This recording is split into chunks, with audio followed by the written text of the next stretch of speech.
Bem-vindos! É com alegria que nos encontramos com vocês em nosso programa semanal No Caminho da Vida, um espaço de encontro com o Senhor, dedicado à leitura da Palavra de Deus, às orações, aos cânticos, às reflexões espirituais e às tradições da nossa Igreja Ortodoxa Antioquina. Este programa é apresentado com a bênção do nosso querido Pai Metropolita Dom Damasquinos Mansur, Arcebispo Metropolitano da Igreja Ortodoxa Antioquina em São Paulo e de todo o Brasil. Permaneçam conosco e caminhemos juntos no caminho da vida. Em nome do Pai, do Filho e do Espírito Santo. Amém. Glória a Ti, ó Deus nosso, glória a Ti. Rei Celestial, Consolador, Espírito da Verdade, presente em toda parte, ocupando todo lugar, tesouro de todo o bem, doador da vida, vem e habita em nós, purifica-nos de toda mancha e salva, ó bondoso, as nossas almas. Santo Deus, Santo Poderoso, Santo Imortal, tem piedade de nós. Santo Deus, Santo Poderoso, Santo Imortal, tem piedade de nós. Santo Deus, Santo Poderoso, Santo Imortal, tem piedade de nós. Glória ao Pai, ao Filho e ao Espírito Santo, agora e sempre pelos séculos dos séculos. Amém. Santíssima Trindade, tem piedade de nós. Senhor, expia os nossos pecados. Mestre, perdoa as nossas iniquidades. Santo, observa e cura as nossas enfermidades por Teu nome. Tem piedade, Senhor, tem piedade, Senhor, tem piedade, Senhor. Glória ao Pai, ao Filho e ao Espírito Santo, agora e sempre pelos séculos dos séculos. Amém. Pai nosso que estais nos céus, santificado seja o vosso nome, venha a nós o vosso reino, seja feita a vossa vontade, assim na terra como no céu. O pão nosso de cada dia nos dai hoje, perdoai as nossas ofensas, assim como nós perdoamos a quem nos tem ofendido. E não nos deixes cair em tentação, mas livrai-nos do mal. Amém. Ao despertarmos, prostramo-nos ante Ti, ó bondoso e onipotente, e cantamos-Te o hino angelical. Santo, Santo, Santo és Tu, ó Deus, pela intercessão da Mãe de Deus, tem piedade de nós. Glória ao Pai, ao Filho e ao Espírito Santo. Do leito me levantaste, ó Senhor, ilumina, pois, o meu espírito e o meu coração, e abre os meus lábios para que Te louve, ó Santíssima Trindade.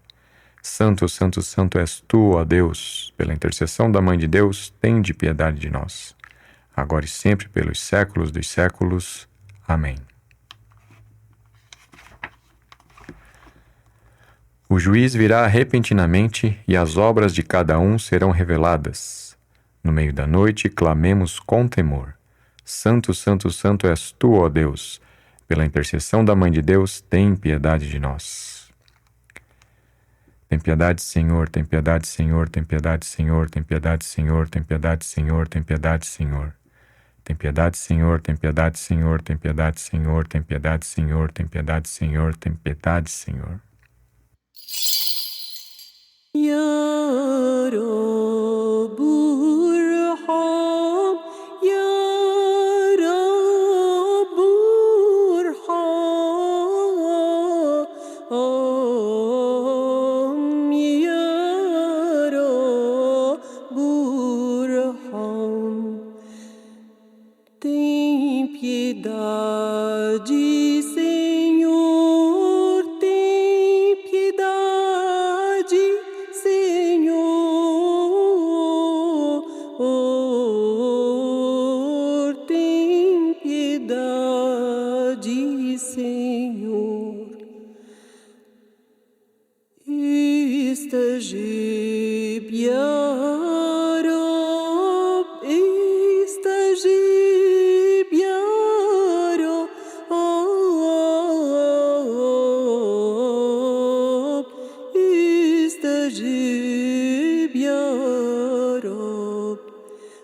Atende, ó Senhor, atende, ó Senhor,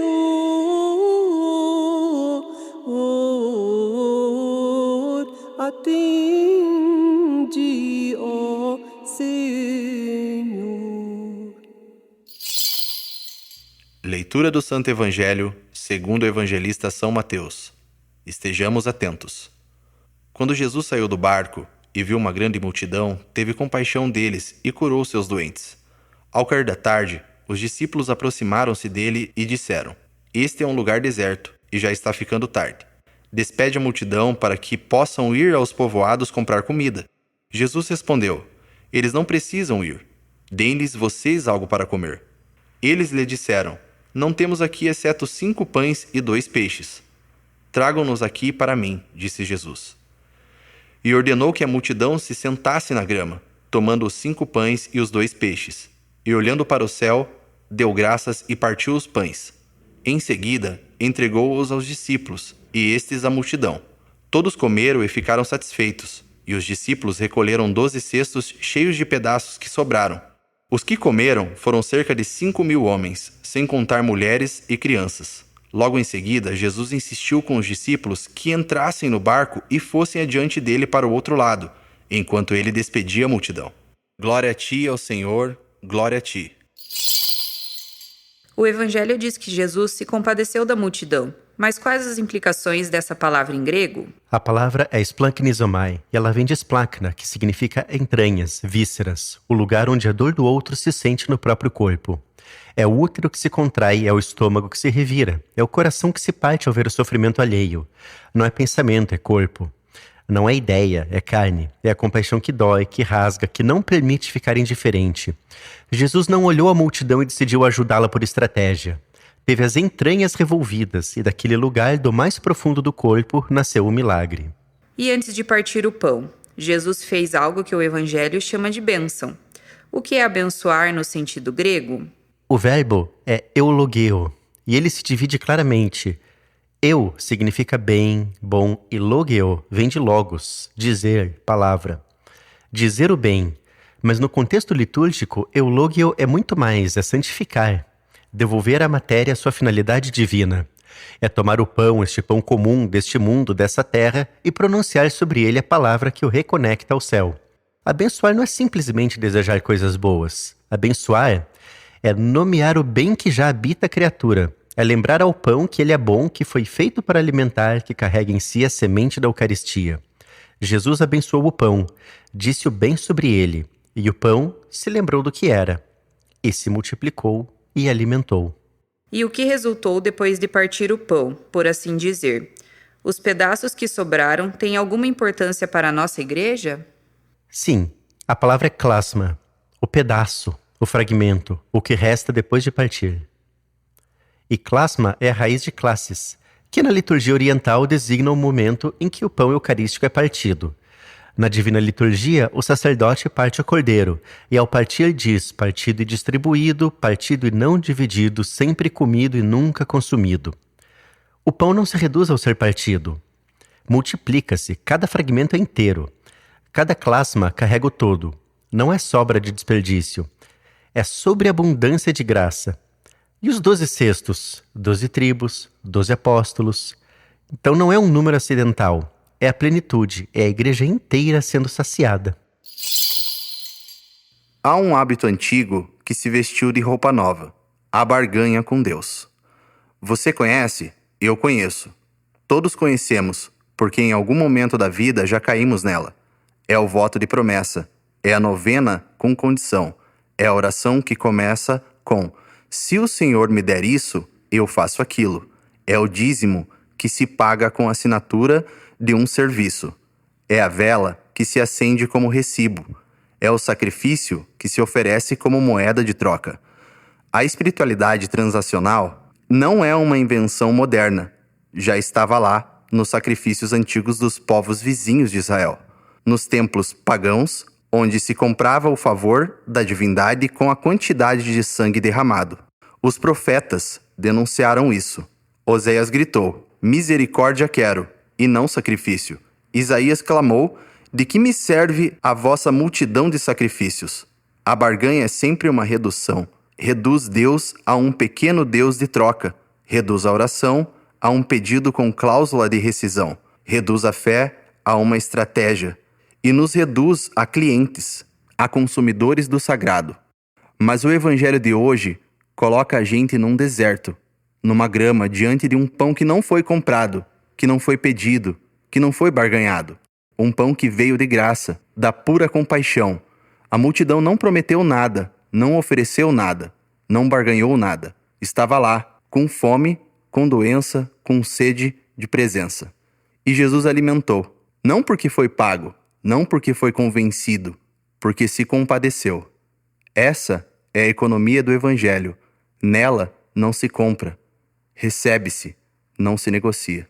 Confia-se, não se acumula, mas se divide. E quando dividimos o que temos, mesmo que seja pouco, 5 pães e 2 peixes para 5.000, descobrimos que sobra, sempre sobra, quando a fonte é a compaixão e não o cálculo. No deserto, um pão caía do céu, o maná, o pão dos anjos, a comida que não existia na terra e que toda madrugada cobria o chão como geada fina, branco, delicado, com sabor de mel e azeite. O povo de Israel caminhava pelo ermo, e o estômago roncava, e a dúvida apertava, e a saudade do Egito pesava mais do que a liberdade.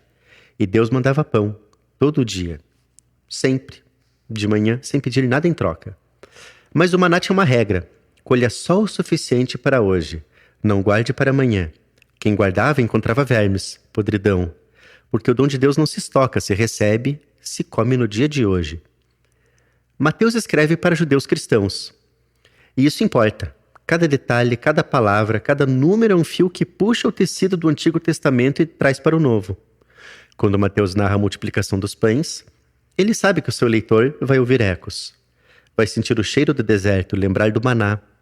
Vai perceber que Jesus está no mesmo lugar, num deserto rodeado de uma multidão faminta, alimentando o povo de Deus. Só que agora, o maná tem rosto, mãos, entranhas que se reviram de compaixão. Jesus toma um pouco, olha para o céu, abençoa, divide, distribui. A mesma sequência da Páscoa, a mesma estrutura da última ceia, a mesma liturgia que a igreja repete há 2000 anos em cada altar do mundo. O deserto de Mateus não é areia e silêncio, é grama, é primavera, é vida. O deserto está florescendo como a profecia de Isaías prometera. O deserto e a terra seca se alegrarão. E naquela grama, 5.000 homens, mulheres e crianças à parte sentam-se como num banquete, mesmo sem uma mesa e uma toalha. Não tem um cálice de prata, mas tem a relva, o céu e o pão partido. É o maná de novo, mas é muito mais que o maná. O maná alimentava o corpo por 40 anos e o povo ainda morria no deserto. O pão que Jesus parte alimenta para a vida eterna. O maná caía do céu. Jesus é o pão que desceu do céu. O maná se poderia ser guardado. O pão de Cristo se multiplica quando partido. É justo em verdade glorificar-te, ó Mãe de Deus, sempre bem-aventurada e imaculada, Mãe de nosso Deus, mais venerável que os querubins e mais gloriosa que os serafins, que ilibadamente deste à luz o Verbo de Deus. Logo és verdadeiramente Mãe de Deus, pois nós te glorificamos. Em nome do Pai, e do Filho, e do Espírito Santo, um só Deus. Amém. Queridos irmãos e irmãs em Cristo, a cada domingo, antes mesmo que os sinos da igreja ecoem, caminhamos passo a passo, deixamos nossas casas e vimos a igreja. Entramos pelas portas e, se olharmos para nós mesmos com sinceridade, descobriremos que veremos exatamente como aquela multidão que seguiu Jesus no deserto. Veremos de mãos vazias. Veremos como a nossa fome, o nosso cansaço. A nossa fraqueza é com corações que buscam uma esperança no meio do deserto árido deste mundo. Veremos para nos encontrar com Jesus, a única fonte inesgotável, para receber dele o alimento. Não um alimento qualquer, que enche o estômago por momentos e depois voltamos a ter fome, mas o verdadeiro alimento que sacia plenamente a existência espiritual e humana. Se olharmos atentamente para a estrutura deste texto evangélico, encontraremos uma profunda teologia oculta por trás da repetição de um único verbo: despedir a multidão e despediu a multidão. O texto é construído entre duas ações e em dois momentos diferentes. A primeira ação ocorre quando os discípulos se aproximaram de Jesus, preocupados, vendo que a hora já estava avançada. A multidão tinha fome e não havia comida naquele lugar deserto.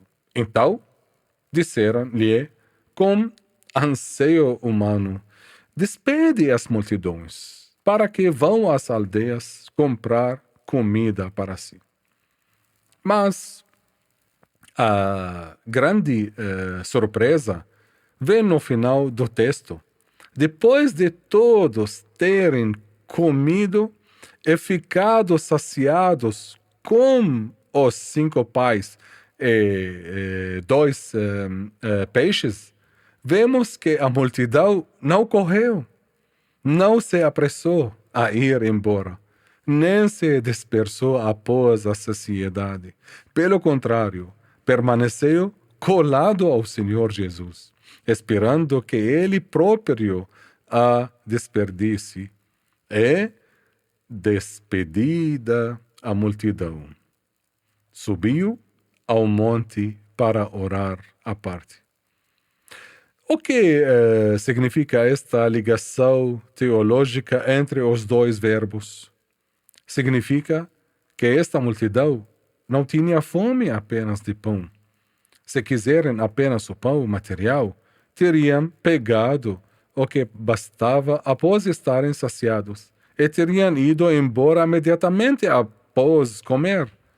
Mas a sua permanência depois de saciados prova que eles captaram a luz e souberam que as palavras deste mestre e a sua presença são a verdadeira saciedade. Eles ficaram porque queriam a palavra que dá a vida, e não a migalha que perece.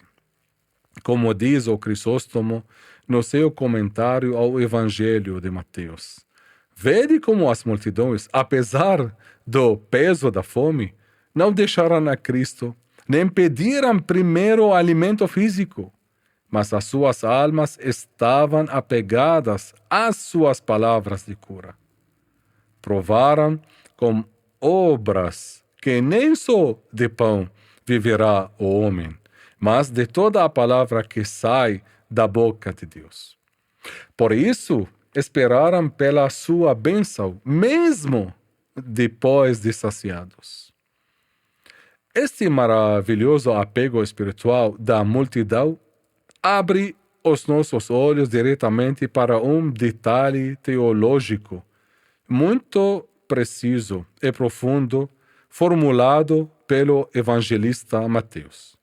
Pois, neste texto, não encontramos uma glória terrena, nem uma exibição visual da multiplicação dos peixes, como mostram os filmes do cinema da vida de Jesus, que retratam os peixes e o pão como se estivessem caindo de repente dos cestos em quantidades imaginárias, Pelo contrário, o Evangelho de Mateus realiza aqui um movimento teológico intencional, pelo qual o evangelista Mateus se distingue dos demais evangelistas.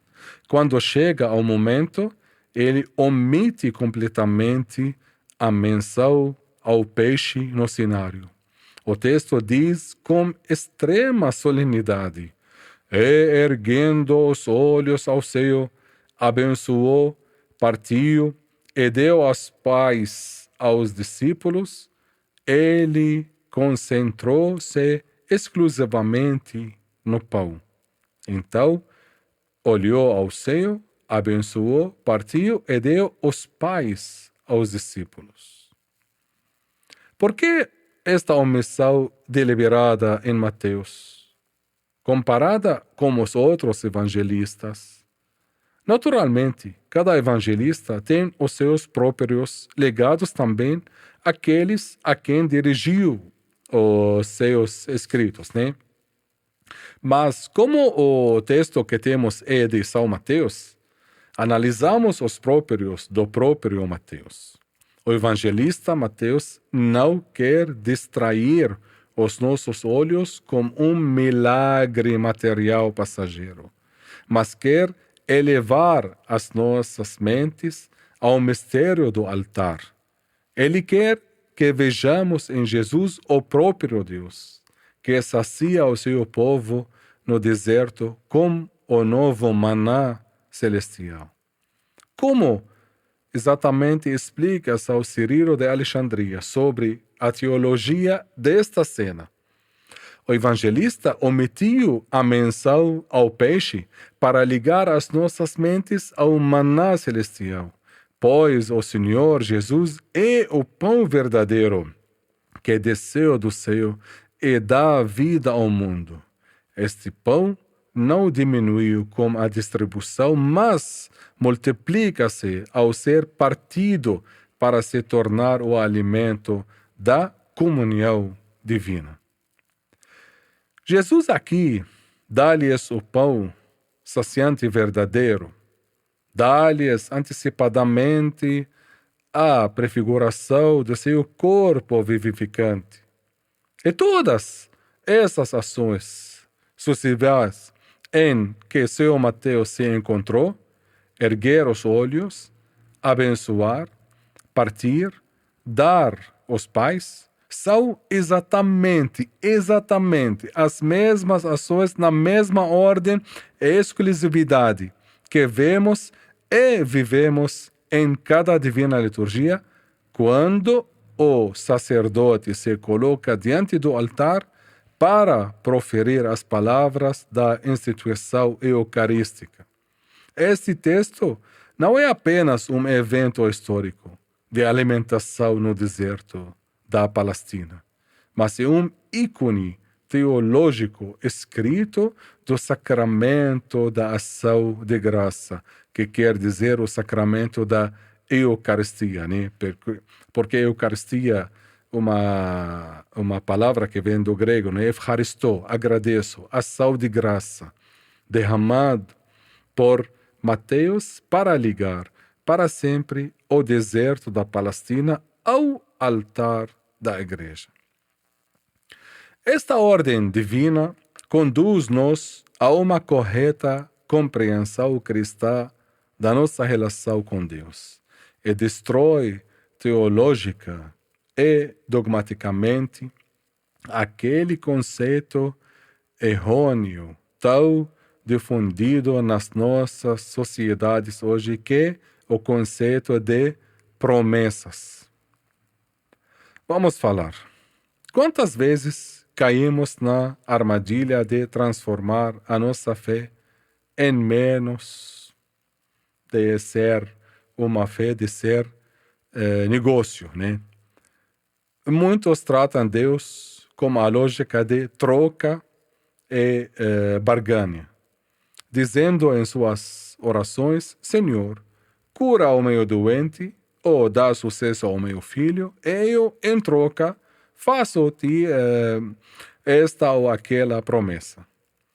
Ou caminharei descalço, ou te oferecerei uma vela, ou uma dúzia de velas. Como se Deus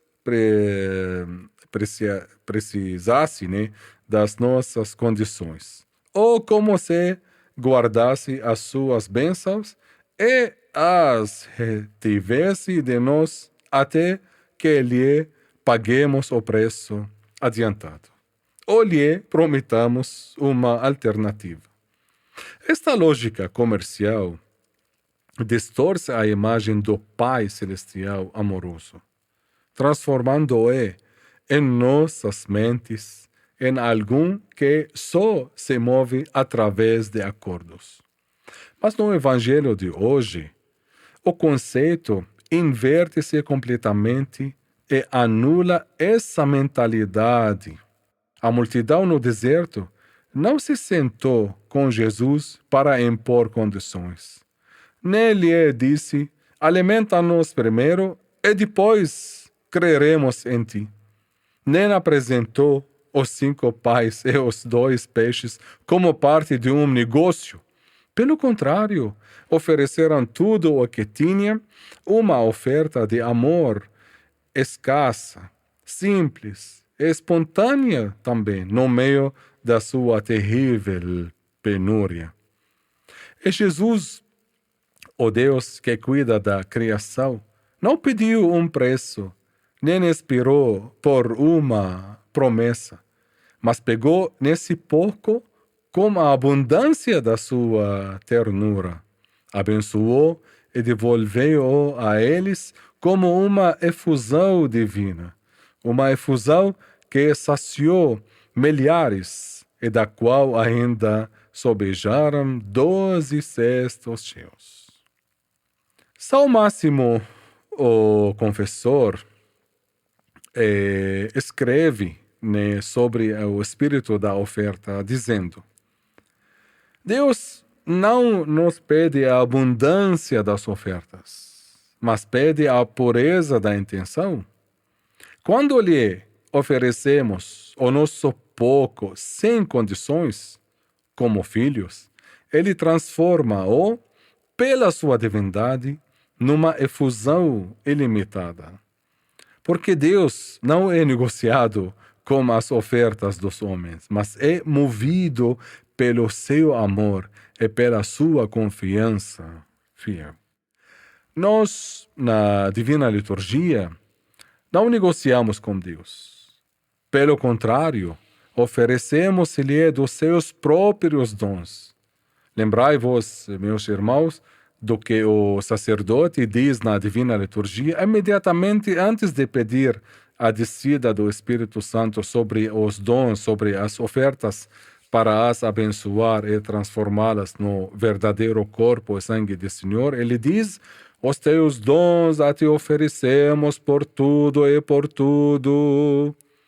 Oferecemos-lhe o nosso pouco pão e vinho, oferecemos-lhe a nossa oferta simples, e ele, no seu amor, abençoa-a e devolve-a a nós como corpo e sangue vivificante. Queridos irmãos e irmãs em Cristo, o que chama muito a atenção nas atitudes desta multidão é a sua belíssima imagem positiva que desenha no final da cena. Em outros lugares, no Evangelho, vemos a multidão zombando do Senhor, ou impedindo os doentes a aproximar dele, ou gritando no final: crucificá-o. Mas aqui a multidão oferece a todos nós uma grande lição sobre a postura na presença divina e a piedade eclesial. Eles comeram e ficaram saciados. E, no entanto, não se dispersaram, desordenadamente, nem correram para deixar o lugar imediatamente após de terem recebido a sua saciedade material. Em vez disso, permaneceram reunidos ao redor do Senhor. E esperaram com tranquilidade e reverência até que o próprio Jesus os despedisse com a sua bênção e seu amor.